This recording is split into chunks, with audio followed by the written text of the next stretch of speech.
My name is Ruth Stafford. Hello, my name is Ruth Stafford.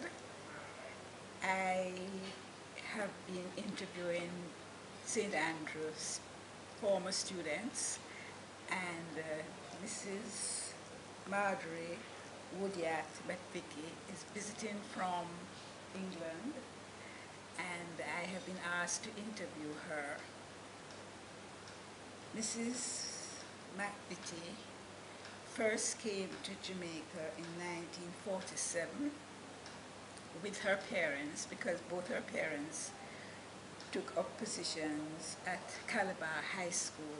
Calabar High Boys School is celebrating 100 years of existence, and Mrs. McVicar has been invited as a special guest of the Calabar fraternity, and they will be having their celebrations, their dinner banquet this evening.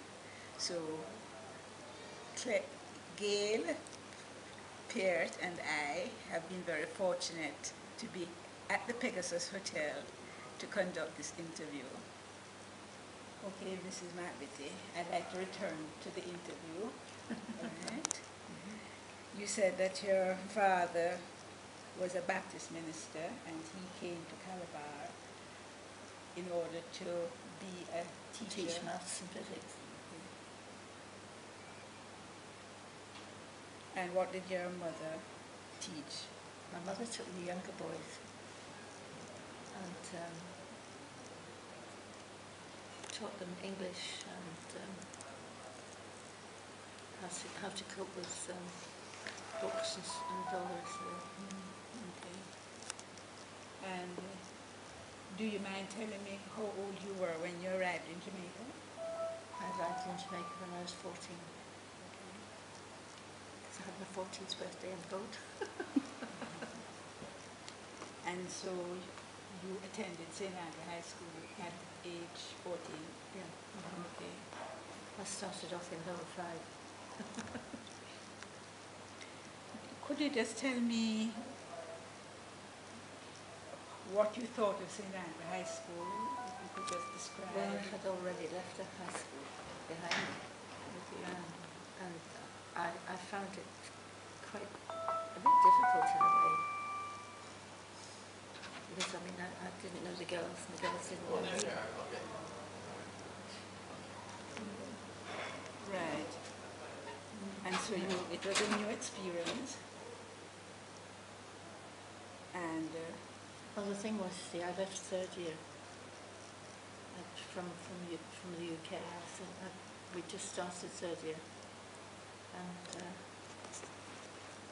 third year with the third form?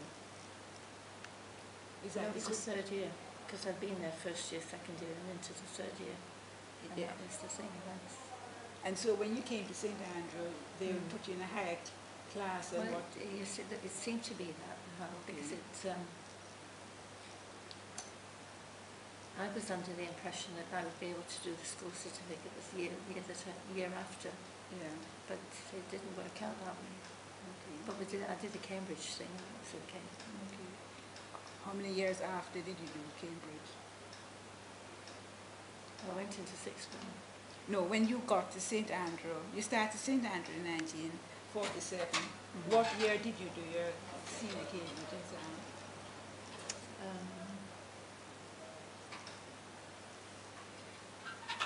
Maybe in 1950. And can you remember how many subjects you took? Yeah, no, I can't think about. Okay. I can't think about the reporting or anything like that. I think But it's you probably did about 8. You did English, math, Yes, math, history. history, geography, biology. Yeah. I can't think of Did you do anything else. foreign language? Spanish, English, No, we did French. French. What about Latin? I don't think I did Latin at Okay.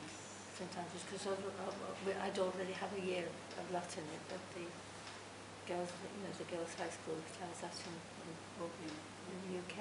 So who was the principal of St. Andrew at the time? Miss Garcho. You do remember which house you were in? They had Cabell, Anderson, and Darling. There were 4 houses. I can't remember. No, I can't remember anything about that. Okay. So you lived with your parents, where? At Calabar?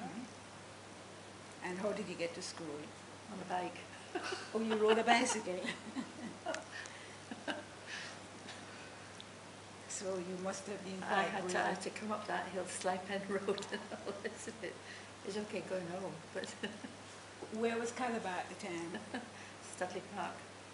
At where? Studley Park, and also Slide Pen Road, Okay. because that's where the you know, all the Oh, so you had to come. the theological college was there as well, you see. Right.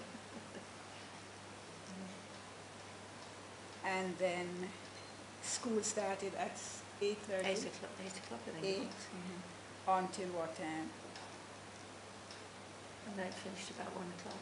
Right, I remember. Because when I was there, it finished at 1:15 to be exact.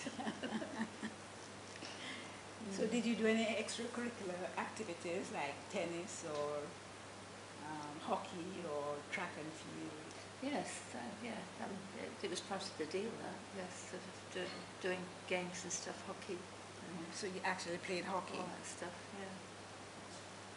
Tennis, Tennis. and swimming if they did it. At the time, there was not a swimming pool, but I understand that persons would go to the YMCA to swim. So you actually swam at school? Or no? Okay. I think it was somewhere else. So I'm trying to think where the pool was. It was Constant Spring, I think. Constant Spring Golf Club? I think so, yeah. Imagine you could swim far enough. But they taught you to swim? No, I swam. Oh, you knew I before? swam a mile Okay. in the UK before I came out here. Okay. With a chap counting the lengths. Yes.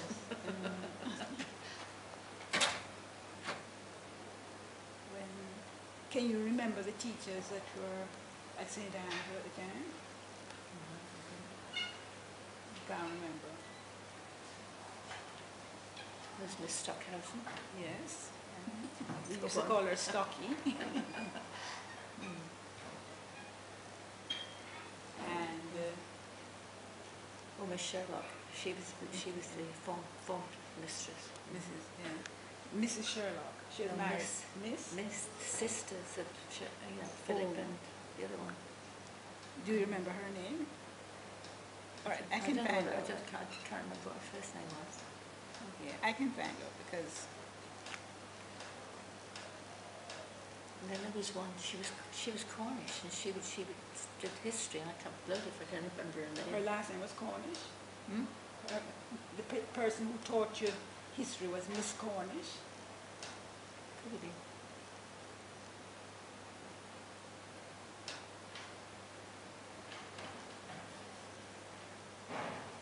So when you completed your school certificate, did you go on to any other, did you go in the upper six or lower six? I think no, lower sixth, I think, and then that was when I finished. Do you remember who your form teacher was in lower six? That I can't remember.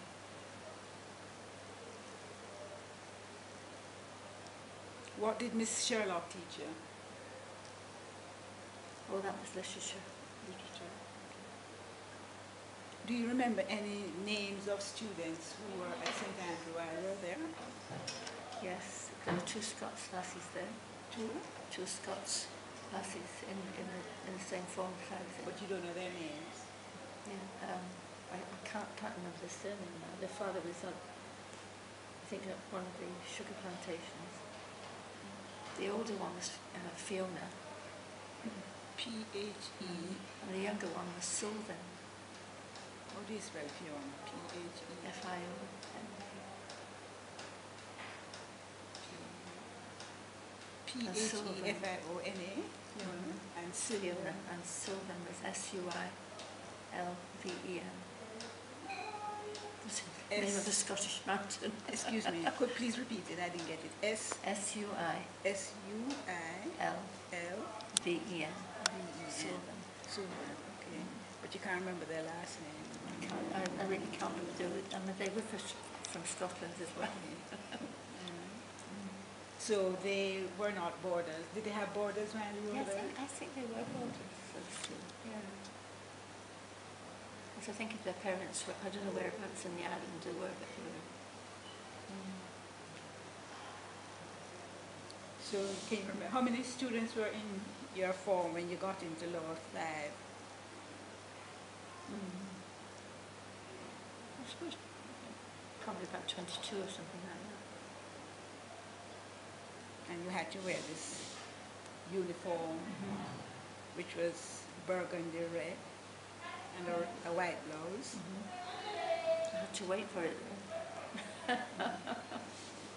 So you wore your own clothes before you got... I just wore a white dress. Okay. Until we went downtown and got the Dubonnet stuff.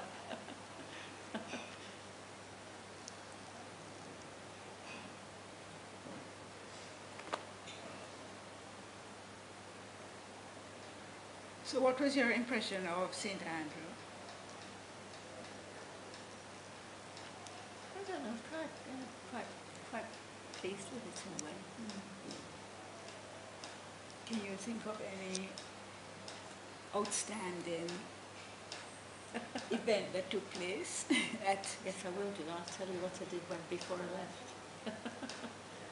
Set up a Christian fellowship for the girls on Wednesday afternoon. And it was an old girl, sort of, who went to Moorlands Camp, and she was saying, hey, how about going to, sort of having this thing for the girls? So on a Wednesday afternoon? On Wednesday afternoon in the library. From what time to what time? Well, it was after school. And then when we went to Miss Gartshaw, she was a bit kind of, she didn't really quite know what to think. But we said to her, oh no, we don't need to think, because we have our motto anyway on the library window, which was super, because it was John 10:10. I have come to give your life and life more abundant. So that was it. And I got my badge, and I wore my badge the other week when I went up to there. And he kept looking at it and said, you've got this badge. And I said, yes, I have. Is the one that says life more abundant? It was a St. Andrew's cross and a pineapple cross. And on it was the thing, life more abundant.